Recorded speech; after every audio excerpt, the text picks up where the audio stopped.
Ano yan? Ni? Pinatay mo na yung baby mo? Tulog ko na nga rin. Agad. Kapag ka na. Ha? Natagal. Natagal na.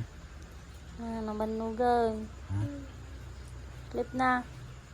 Tignan ko nga. Yung mata niya ko nga katulog na. Ay, nakapikit na yung mata niya, Lulaw. Ay. Ay, nakapikit na yung mata niya. Tulog na siya, Lulaw. Ay, ay, ay, ay. Ay, nakapikit na mata niya, Lulaw. Tulog na. Ay! Manluko.